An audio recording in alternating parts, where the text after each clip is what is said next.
I am Mudrika, and let me take you to the fantastic world created by the little weavers called bacteria.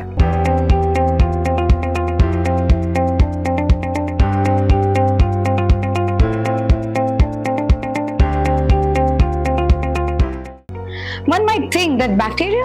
What is a material scientist doing with the world of bacteria?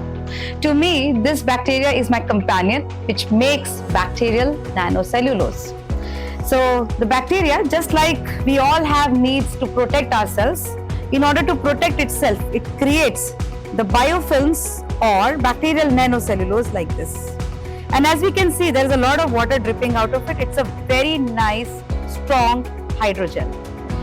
This is the thing that we as a research group, Cellulose and Composites group, focus on.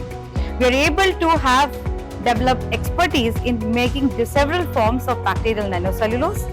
These are beads. We can dry them in different kind of sheets, freeze dry to create something like thermocol. We can also oven dry to make them small, plastic-like material with different kinds of properties. So these are the beads that we have created, which are nothing but dried and can be used for various applications. So let me also walk you through quickly on various applications that we focus on. We work on energy, environment and health, and also various other special needs as the society demands.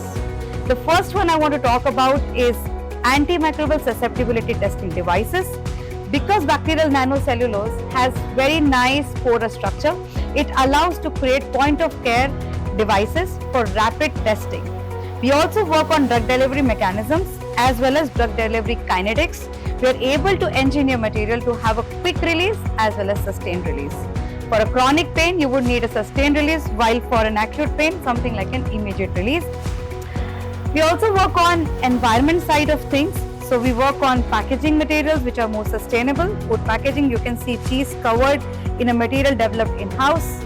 We also work on coatings of catheters so that the infections can be avoided. And this is a very specially designed material which is slip system, slippery liquid infused porous surfaces. We also work on the energy side, as I mentioned before. So we work on energy storages where we convert bacterial cellulose, which is the white stuff, into black stuff, and it is nothing but carbon nanofibers. We also look at energy conversions. You can see an actuator here which is able to convert very low voltages of the order of 1 volt into displacements of the order of few millimeters. These are the in-house developed ferrofluids which are enabled by cellulose nanoviscers. So that's the other form of cellulose that we are able to make, and this responds to very low fields, magnetic field, and it can be used for cleaning applications inside the body, also in the environmental applications. And finally, I also want to talk about the high performance fibers that we are making from cellulose. We are trying to mimic silk.